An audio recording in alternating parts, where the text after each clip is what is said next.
All right, let's get this party started. Probably not the right way to say it. Hey, dude. Dude. Okay.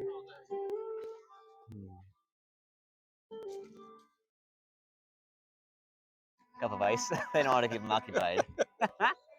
Someone must have been talking to her.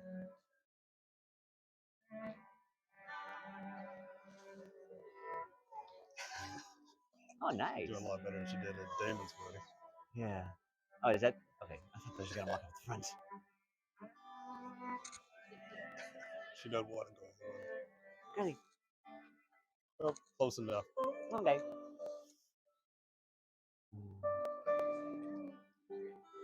Oh, she looks so pretty. Please rise.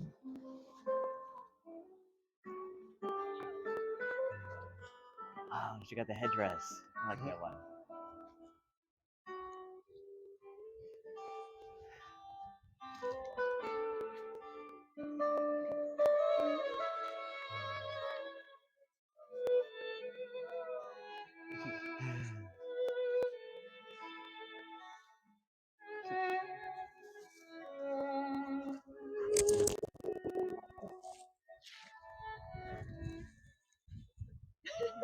I'm gonna stand over here.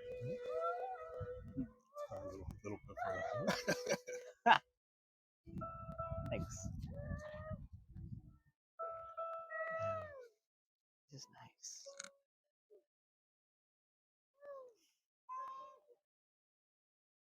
You may be seated. I have pockets. True.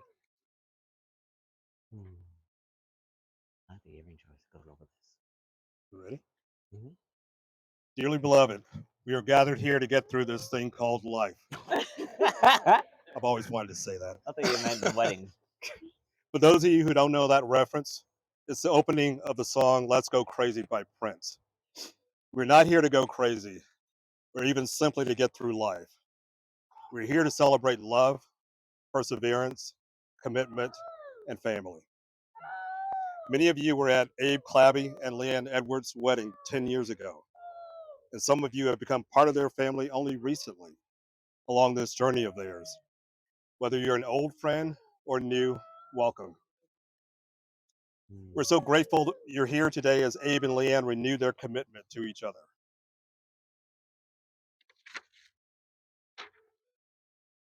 Abe and Leigh-Anne began to build a life together. They encountered new challenges they'd never face alone and discovered new joys they never even dreamed of.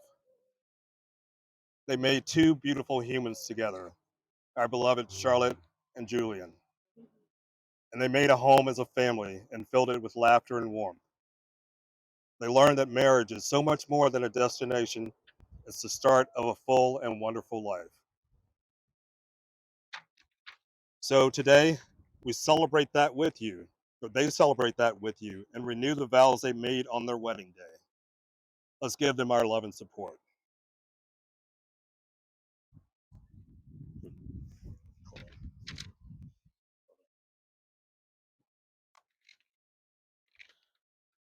Guys are already watery from not having sunglasses. Oh, not from emotions? Okay. Both. Oh, That. okay. Okay. 10 years ago, we stood up like this and promised to love and be there for each other forever. But we didn't really understand what that would look like at the time. Now that we're 10 years in, we have a better idea of what that means and how intentional we have to be to make that happen. Love is not just a feeling, but actions, showing the other person that you care.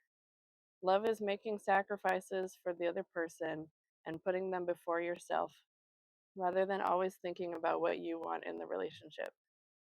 So here's how I promise to love you for the next 10 years and beyond. I promise to be a listening ear and offer a compassionate hug when you're having a rough time and need to unload. I know it's not always easy for me, but you're worth putting myself outside of my comfort zone to become better at it. I promise to always remain a nerd at heart so we will have plenty of superhero, fantasy, and space themed things to watch together for years to come. I love having that in common, and I love creating our own storylines and using our imagination together.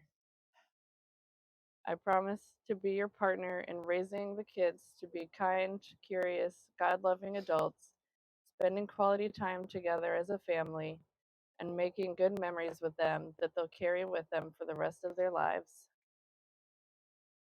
I promise to seek God in our relationship and pray for Him to continue to bring us closer to each other and to Him. I promise to strive to see you the way God sees you and love you accordingly. We have learned so much in the past 10 years about ourselves and each other, and I pray that we use it to grow closer together over the next 10 years. I love you. I don't hug you yet. Wait. Okay, cool. Right then. Okay. Make sure I read the right speech this time. How many Okay. pages is Multiple that? pages. Right.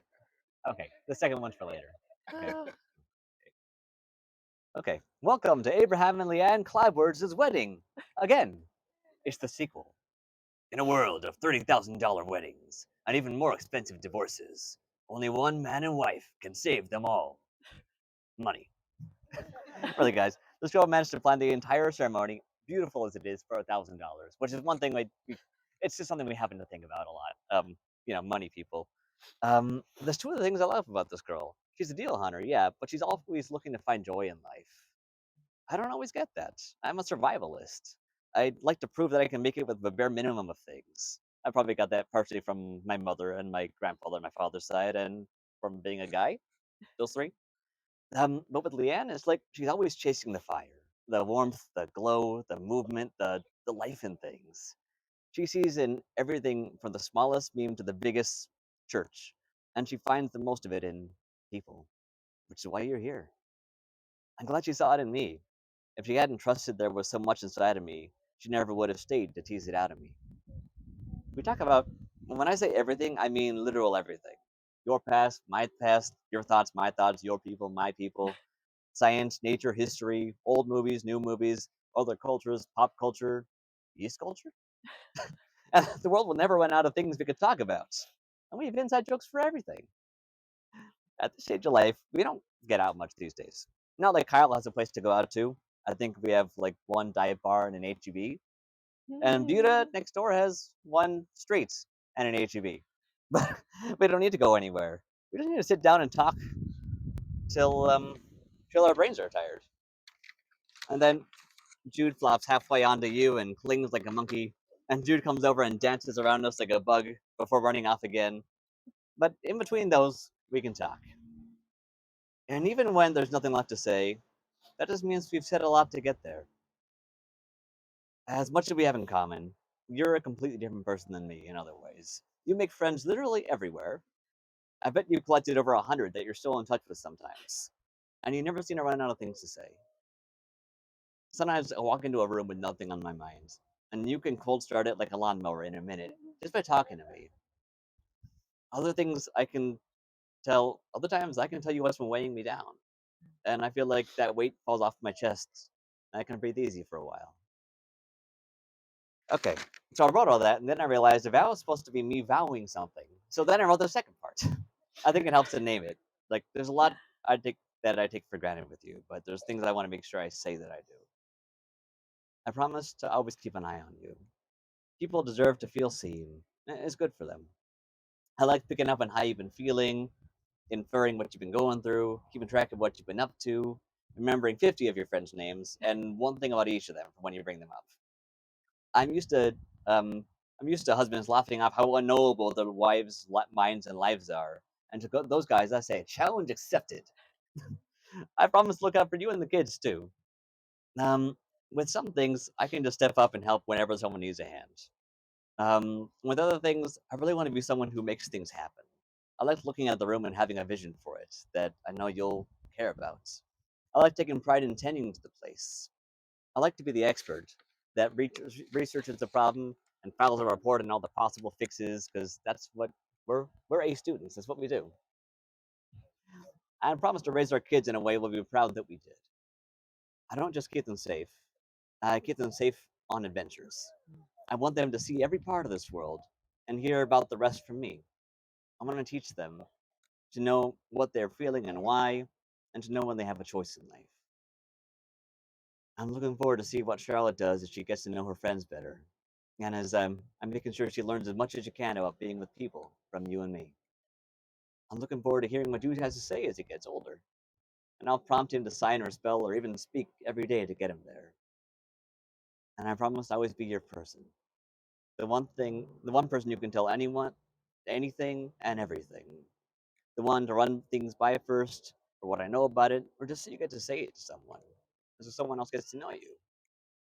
And I promise that I will always share myself with you. I will be as open of a book as anyone, and that no one will ever know you about as much of me as you. Thanks for coming here, everybody. It's good to see a lot of you again.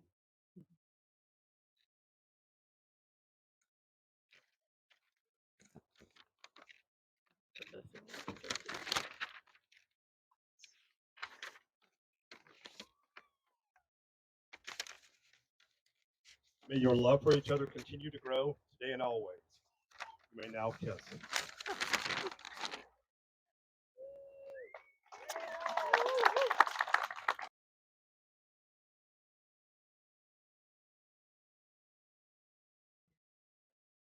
All right, good afternoon, everybody. For those of you who don't know me, which is probably most of you, my name is Melvin Edwards. I'm the father of Leigh-Anne. So 10 years ago, I was the first one to give a speech, so I guess we're doing the same order we did before. So if you weren't here 10 years ago, welcome back. If you weren't, welcome aboard. One of the changes that's occurred since the original wedding 10 years ago is my granddaughter Charlotte and my grandson Jude. As you know, Jude is a non-speaker, but he has communicated pretty clearly for a long time. Recently, he began learning sign language. We all began learning sign language to better communicate with him. After I learned that the arms across the midsection can mean I love you, I started doing that to Jude. There are other signs for love, but I like that one, which is this, because it's like giving a Wakanda greeting. Giving a what? In our case, it's more suburbs than Wakanda proper. So the first time I did this sign for Jude, he embraced himself and wiggled like he was giving himself a hug. Then I mirrored his actions and like I was giving myself a hug from him. Oh. So the challenge of having a special needs child cannot be overstated. Both Abe and Leigh-Anne have felt the burden repeatedly. They've also experienced the unique blessing that a child like Jude can provide. I'm thankful for those moments when I get to experience his heartwarming hugs or his pleas to be tickled. So many things have changed since we first witnessed the Edwards Clabby wedding that took place near here 10 years ago yesterday. Back then and today, I still refer to the wedding as a clabbyration.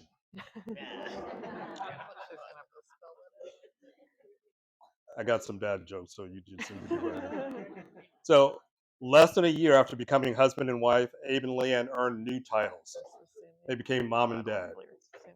With the arrival of Charlotte, we all took on different roles. The parents of the bride and groom became Gigi and Poppy, Abby and Papa Mel. Papa Mel is my favorite name and identity. Now we also have Grandma Kim. When Charlotte joined our family, she easily became everyone's favorite. Now she's 9 years old. We get to enjoy her in a whole new way. We appreciate her crazy love for cats and her developing artistic talents. It was one of my great joys to take one of her first fashion drawings and have someone use it to create the dress that she's wearing today. Want to stand up so they can show it?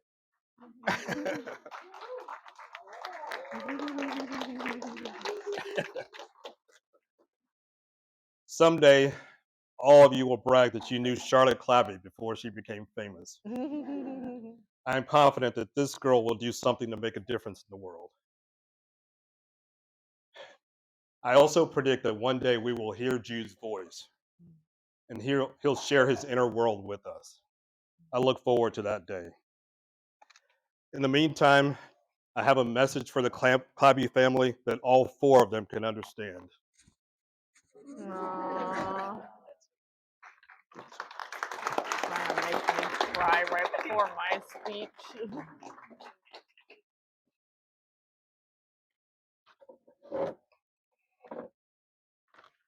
What? Trying to make me cry before I even start my speech. All right. We made it. How different our lives are now from the first time we did this. I'll give everyone a little comparison, 2015 to 2025. In 2015, I was working as a nanny and Abe was working on his master's in counseling. I lived in a 4-bedroom apartment on Riverside with roommates whom I barely saw, but who nonetheless left a lasting impression, such as the one who texted me one day asking how I'd feel about having a stripper pole in the living room, which I didn't really take seriously until one day I showed up home from work and there it was. In 2015, Abe lived with his parents and siblings in Oak Hill, and none of my family lived in the state. We went to Austin Oaks Church, the church I had attended as a child, which got us to become friends with the Craigs and Penners, who had apparently been meant to be in our lives all along, since they kept popping up from childhood to adulthood, and ultimately led to me and Abe meeting each other. In 2015, we own a house in Kyle, though there's some debate about which town it's actually in. Abe has his master's and has been working as a counselor for several years. We have 2 beautiful, smart, amazing children whom I cannot imagine life without. Most of my family is now in Texas. His sister is married with 3 kids. My sisters each have a kid. My brother is married. His brother is basically married. His parents have been living in Turkey. Everything is different, except that I feel just as loved by Abe as I did 10 years ago, if not more. I know that I can come to him with exciting news or when I feel stressed or anxious about something. I can talk to him about things that are uncomfortable to discuss, and while I may take a while to bring it up, and I won't always make eye contact while I'm saying it, I feel like I can tell him just about anything, and he will reassure me, protect me, help me problem solve, or just hold me and tell me it'll be okay. Whenever I worry about the things we struggle with in our relationship, I try to remind myself of how devoted he is to me and the kids, how he works so hard to make sure we have the best life we can have, even sometimes at the expense of what he wants in that moment. He is always willing to step in and help, and he's always looking for ways to engage with us and make fond memories. Some of my best memories with him are ones where we're laughing at a ridiculous pun one of us came up with, or exploring a new place together, or just relaxing at home, watching a show or movie with running commentary the entire time. Other people might wish we'd shut up sometimes, but I'm glad I have a partner who finds as much value in bonding over the experience of being together in that moment with the person they're with as they do with watching the episode we're watching. I think that's a lot of what keeps our spark alive. Thank you, Abe, for being with me in those moments and in all the moments to come. And I promise to be in those moments with you.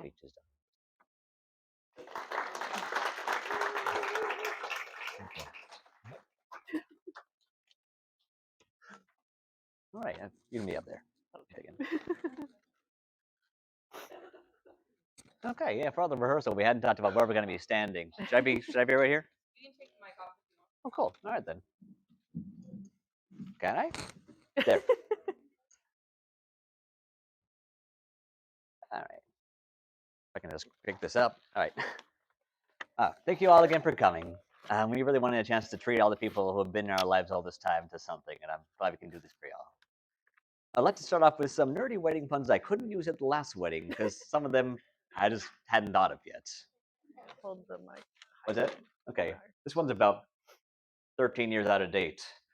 I am Groom. Guardians of the Galaxy, guys. Yeah. All right. Okay. Like another one. It's a voice I always wanted to do anyway. This is Captain Jean-Luc Picard of the USS Enterprise. Big SO number one. I'm at signal. Engage.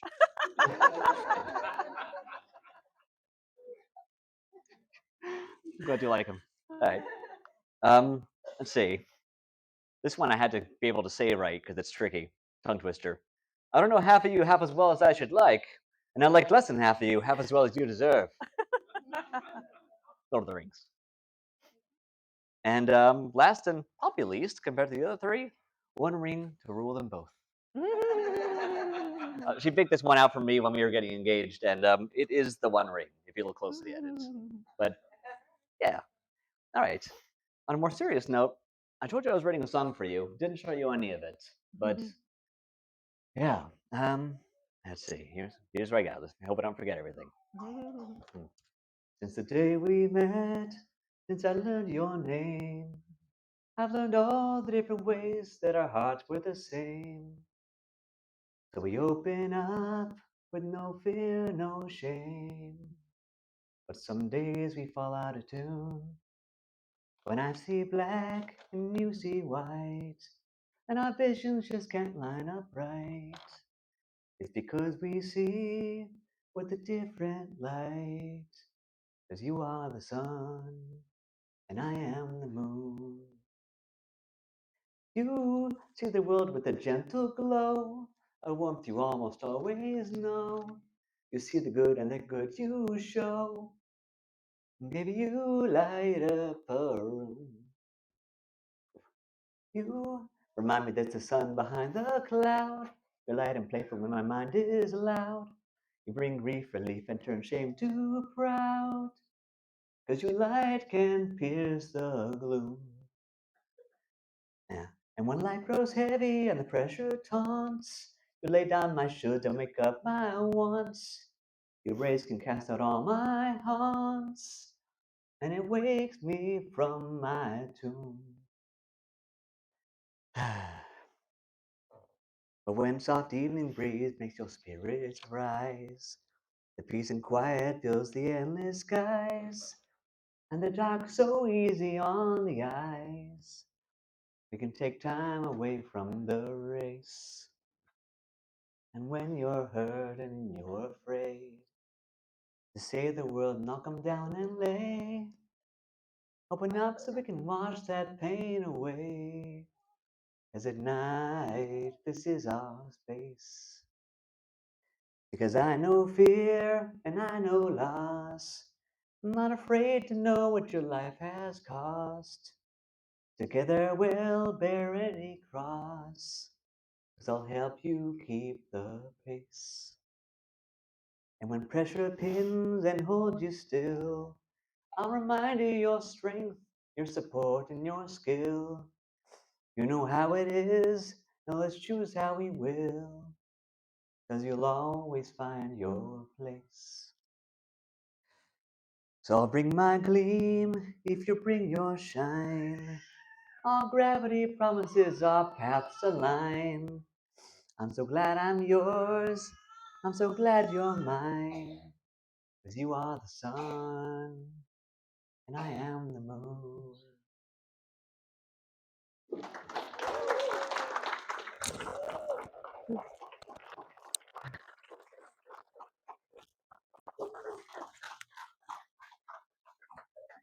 Hi.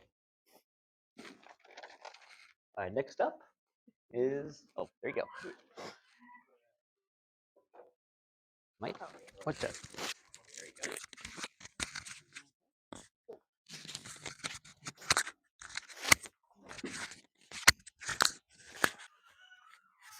You'll be happy to know that I will not be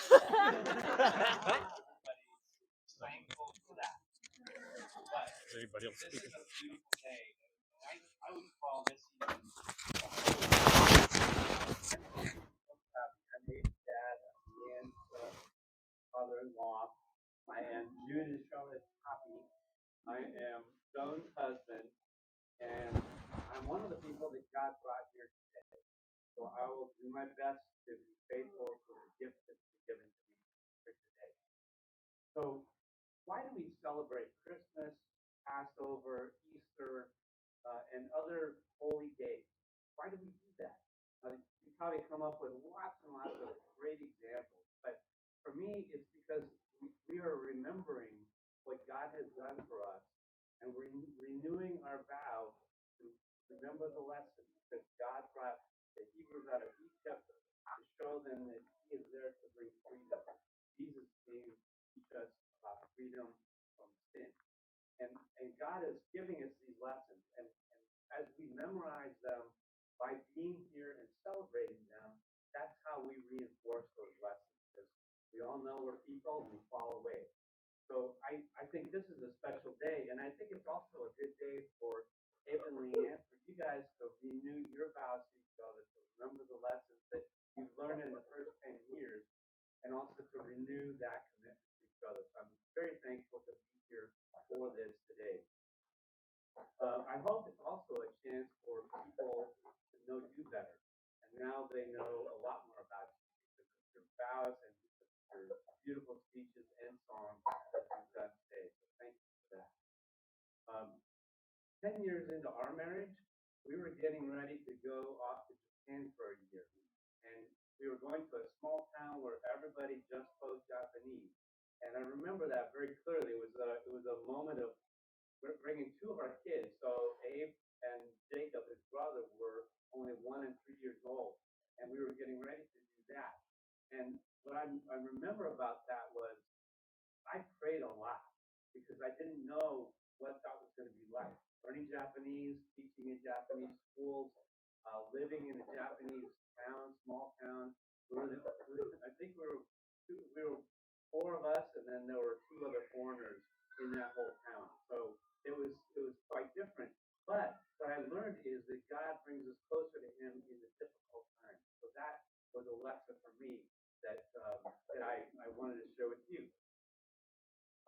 So who am I? All of my life, this may sound strange, but all my life, even from when I was about 5 years old, I would imagine what will it be like when I die and I'm facing Jesus directly. He's saying, what did you do with your life? And it had every possible advantage. I had a good family, I had a father and mother who raised me and nurtured me. I lived in the richest country that's ever been on the face of the earth. I had a good education. I've had people all around me who love me. So all these gifts that God has given me, I need to be doing what I can with those gifts. So I want to think about now, what am I doing? And each of us can think about that. What can we do with the time and the resources and all the things that God has given us in our lives so that He can say, well done, good and faithful servant, and not say, how could you have wasted that? We have the opportunity while we're here. So I'm hoping that when Jesus sees me and tells me that and asks me that it will be, that I will be ready. I am most proud. Joan and I have had the chance to be with Abe and Leigh-Anne a lot in the last year since retirement. So that's been a great, great gift to be with Charlotte and Jude and Abe and Leigh-Anne and Tessa and Luke and the boys and Aspen now. So we've had that blessing and that gift. And I want to say that what I'm most proud of when I see is when Abe and Leigh-Anne love each other and work hard to solve problems. I love to see you guys work together and solve problems. I love to see parents dealing with the children. They're going through their things, and every child goes through their things. So I'm thankful for that. For the patience you show, the love and patience you show with your children, just makes my heart swell. I'm so thankful that you are as loving as you are with